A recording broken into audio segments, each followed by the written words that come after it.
That never gets old. Hey, everybody, welcome to another episode of the Sports Beat with Richard Holdridge, presented by Georgia Alabama Sports Live.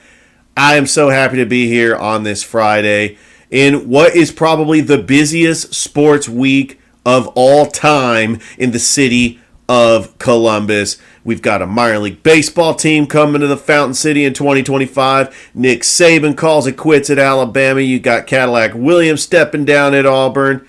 We also have NFL playoffs in high school basketball. What more would you want from a show that is local here to Columbus 5 days a week on WQEE 99.1 FM The Key? I'm so glad that you're able to join me as it's a little soggy this morning in Columbus, but the show must go on.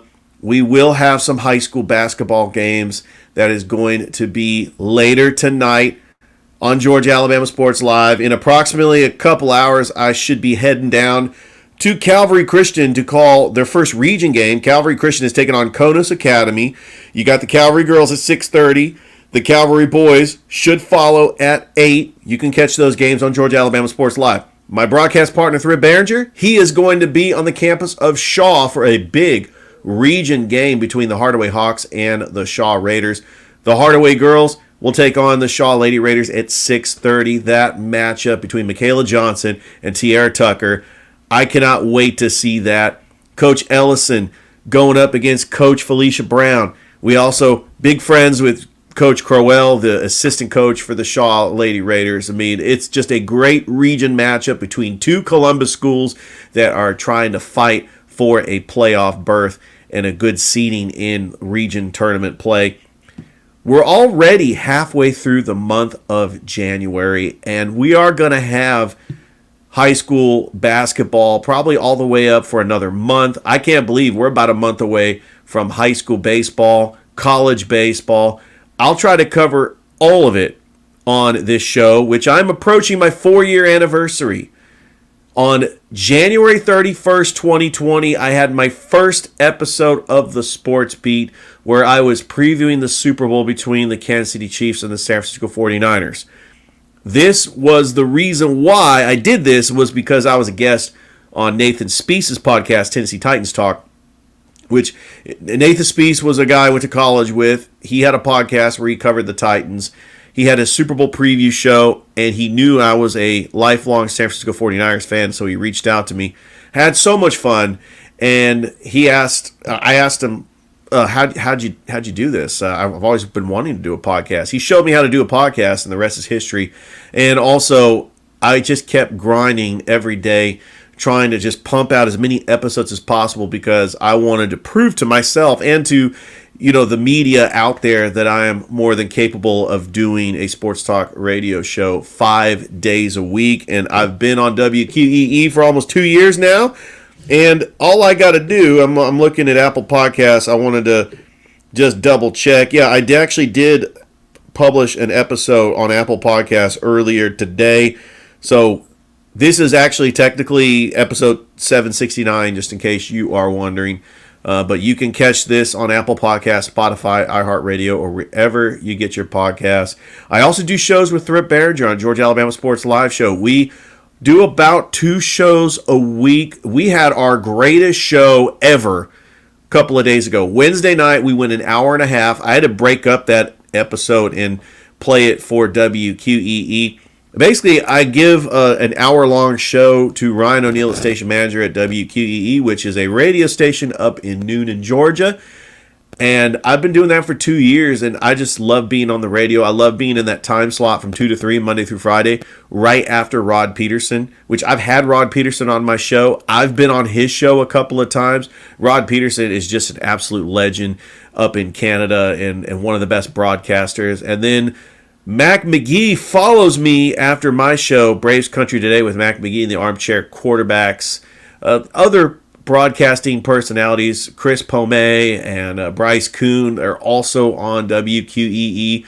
Ryan O'Neill's got a great sports lineup on WQEE, and I'm just happy and just blessed that I've been part of the WQEE family for going on 2 years now.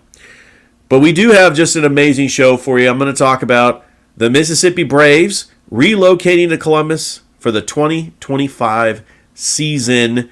And what does that mean if you're a Braves fan living in Columbus? We're going to get minor league baseball starting in April of 2025.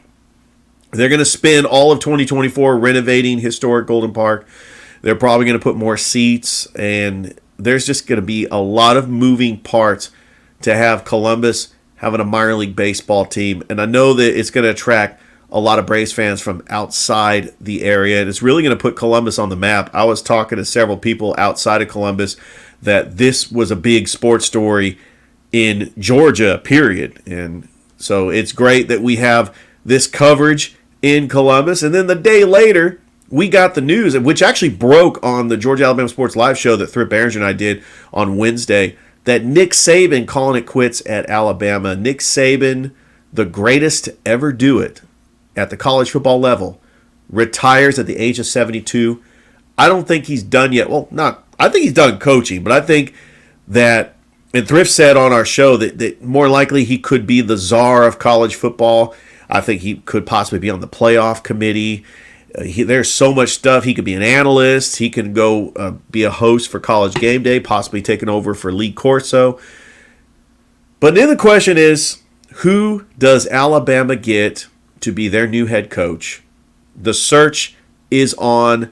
You've heard candidates like Kalen DeBoer from Washington.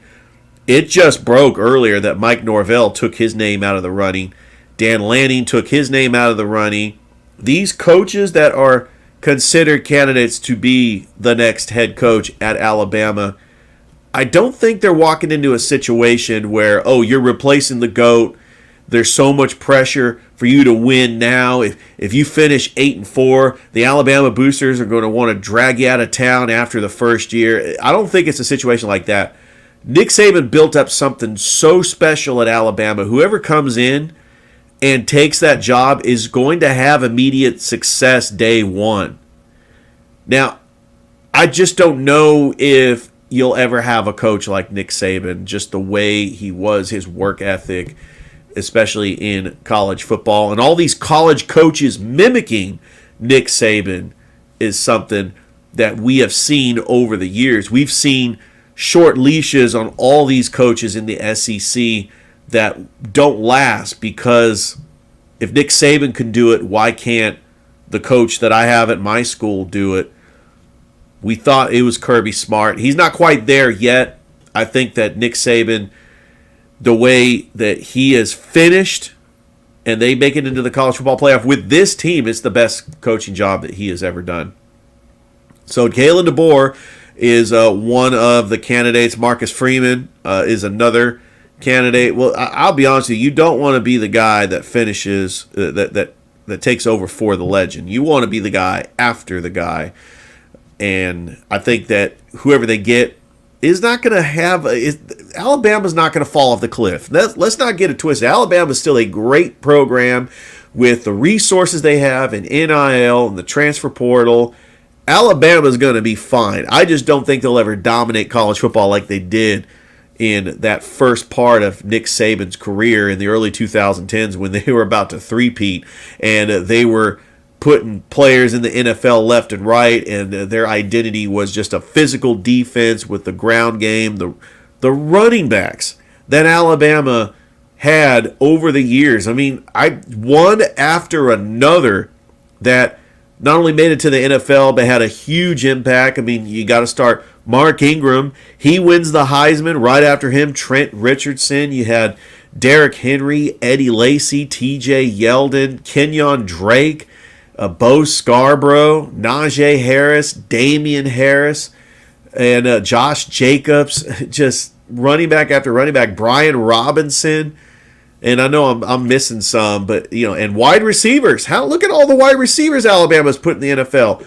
Julio Jones, Calvin Ridley, Amari Cooper. At one time, they had 4 NFL wide receivers on one team. No wonder why Tua had great numbers, because you had like Devonta Smith, Jalen Waddle, Henry Ruggs, Jerry Jeudy, all on the same team.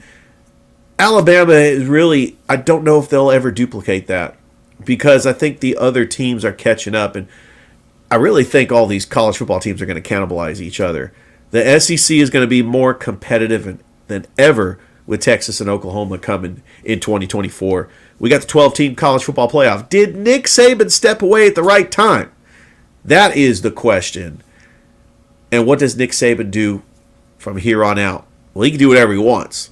He is just the king of college football. And he, whether he wants to be on the college football playoff committee or the czar of the college football playoff or just an analyst on College Game Day, I don't think he's going back to coaching. I don't think that Nick Saban's going back to the NFL.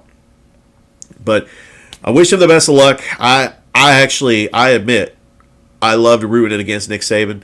Nick Saban was great for college football. We needed to have like a villain for college football, and that's what Nick Saban was to Auburn fans. A funny story. I heard on a sports talk radio, and this is actually funny. You guys might think this is funny, that there was an Auburn fan who said, you know who I think the next Alabama head coach should be? Ready for this? Brian Harsin. I got a laugh out of that. That was funny. And yes, it is not surprising that they rolled Toomer's corner at Auburn because Nick Saban calling it quits. The GOAT. Auburn fans got to feel a little bit happy, a little pep in their step when Nick Saban called it quits. We remember the dominance Auburn had, winning 6 straight Iron Bowls with Tommy Tuberville. Auburn used to make fun of Alabama in the early 2000s when they were just going through a conveyor belt of coaches like Mike DuBose, Dennis Francione, Mike Price, Mike Shula. It wasn't fun. It wasn't fun to be an Alabama fan.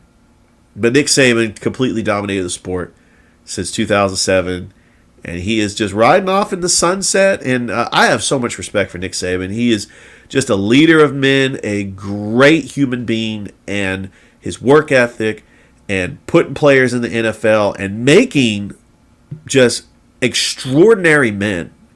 And he surely is going to be missed. Now, if you're a casual fan of college football, like for example, I'm a Georgia fan, and I think Georgia's just going to continue to dominate. I mean, will Alabama ever win a national championship again? Of course. It's Alabama. I mean, come on. But I can understand why Alabama fans are sad. The last couple days, they've been really sad. All right, let's talk about Bill Belichick. Man, so we had the greatest college football coach of all time calling it quits. The greatest NFL head coach of all time calling it quits. Bill Belichick's path is a little bit different. We all remember him on the Cleveland Browns. I mean, I can't believe Nick Saban and Bill Belichick are on the same staff on the 94 Cleveland Browns. That is incredible. Bill Belichick, he took over as the Patriots head coach in 2000. He went 5-11 with Drew Bledsoe.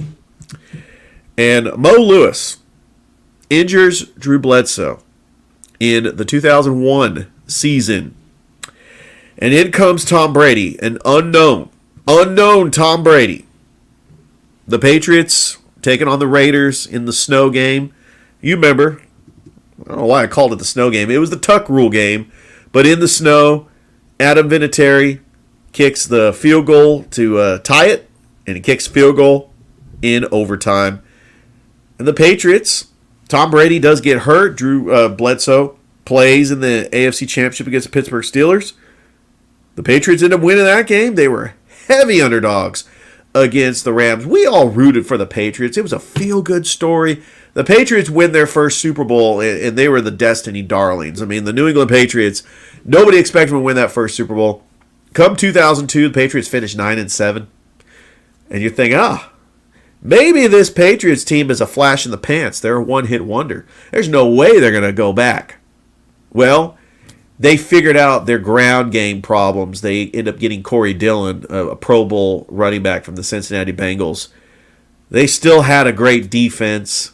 And these were the years of Spygate. I mean, so you got to think that, they had close Super Bowls. Every Super Bowl the Patriots have been close Super Bowls. And if it wasn't for Adam Vinatieri kicking field goals, they beat Carolina 32-29 because Adam Vinatieri kicks a field goal. I mean, Jake Delhomme was the quarterback for Carolina.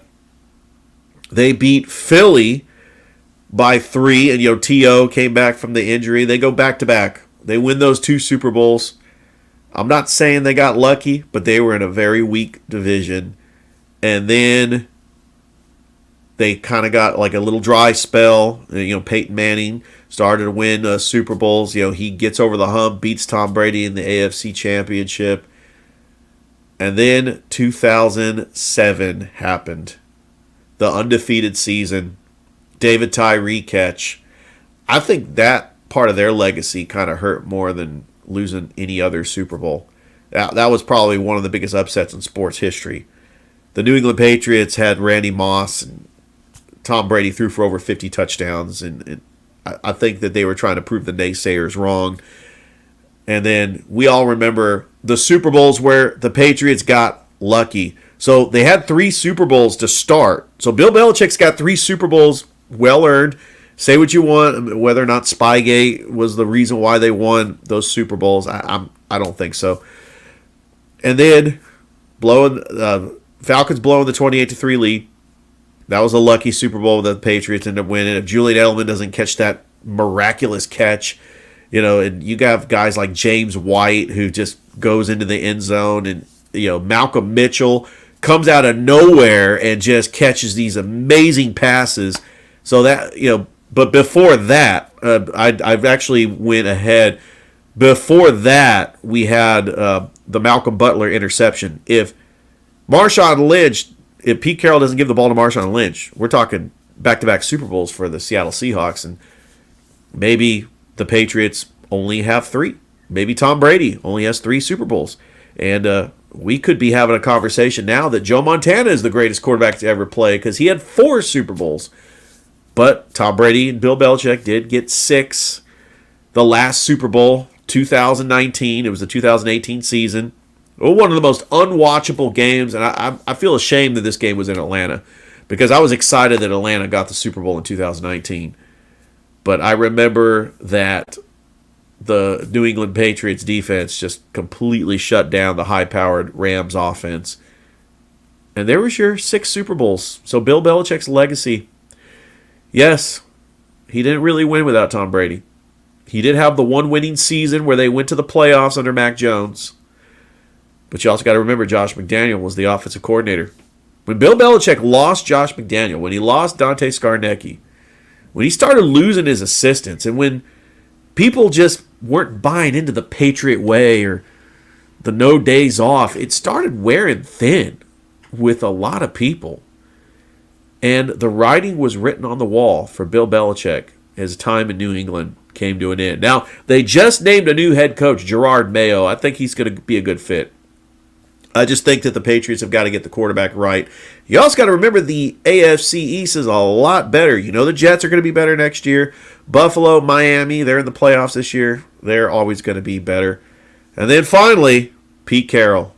I tell you, as a 49ers fan, this actually made me a little happy. I kind of smiled when I found out that Pete Carroll was no longer the head football coach of the Seattle Seahawks.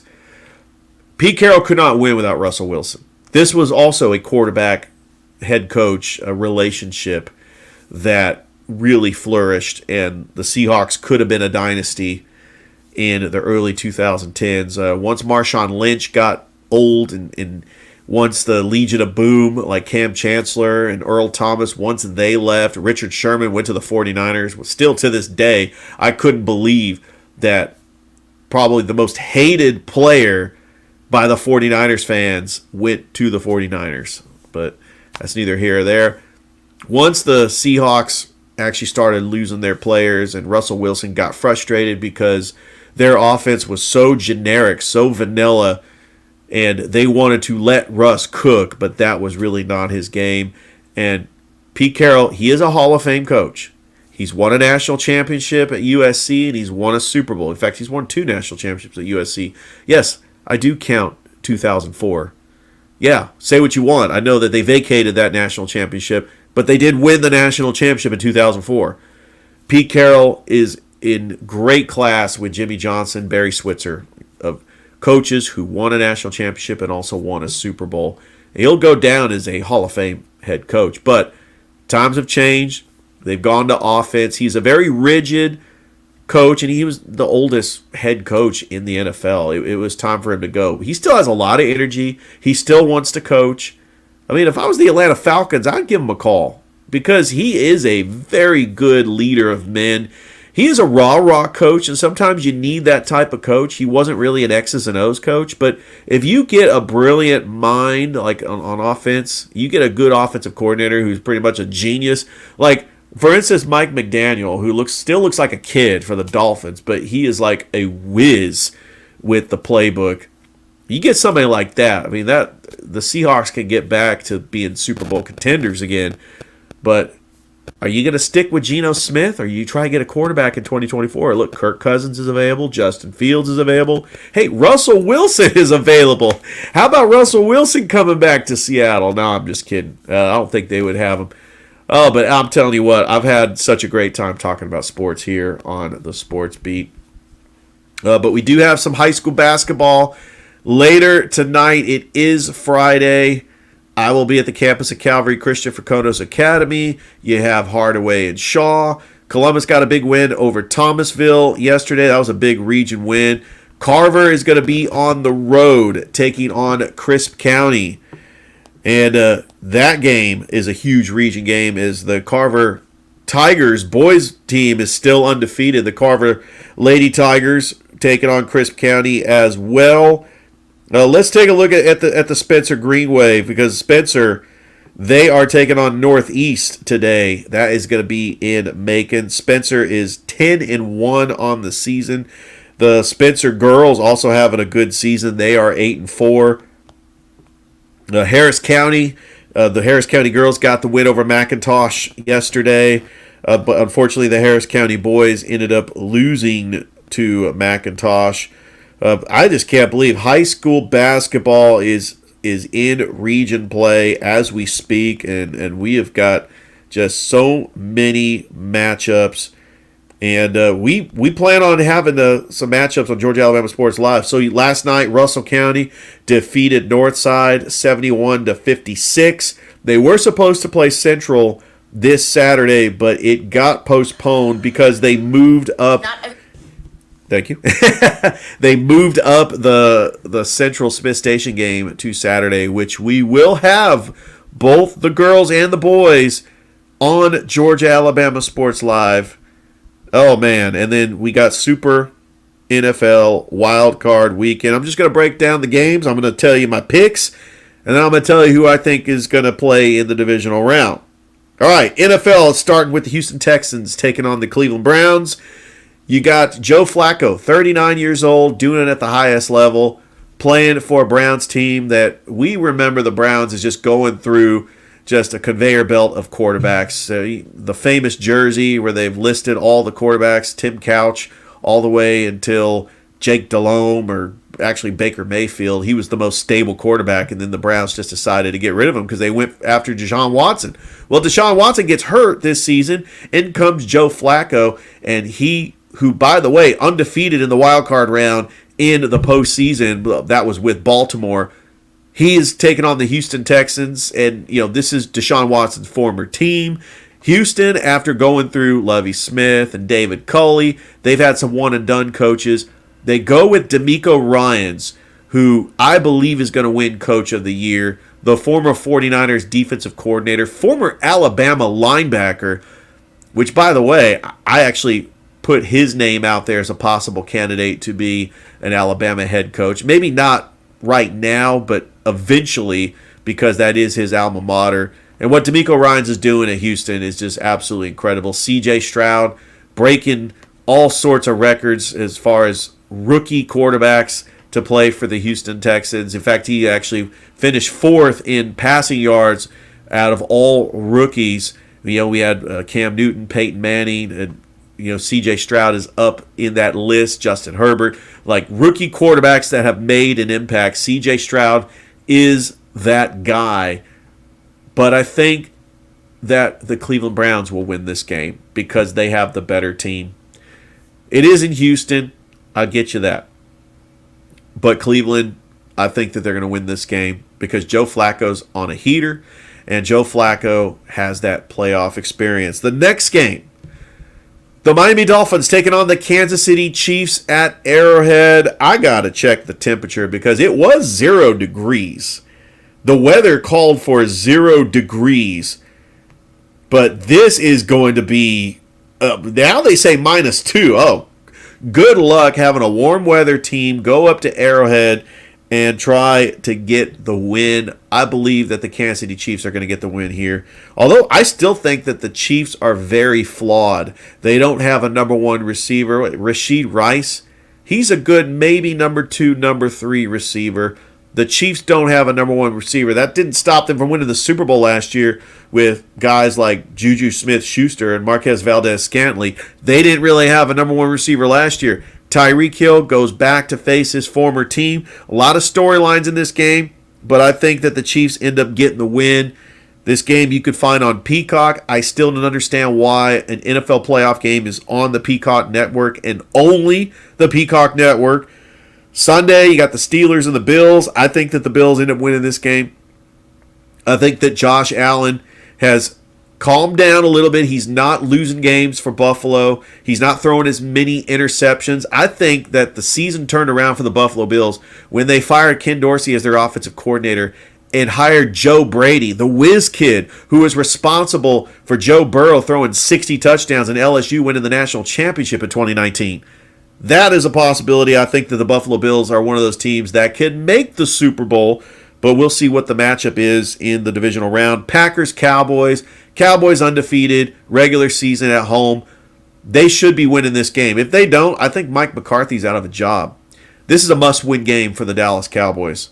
If the Cowboys are going to be legitimately one of the top teams in the NFC, they have got to beat a Packers team that got on a heater. Jordan Love, his first playoff game, he's got some good weapons. Romeo Doubs, Christian Watson. But I think that the Cowboys ended up winning here. And then this is the game everybody wants to see. I want to see this game. The Rams and the Lions.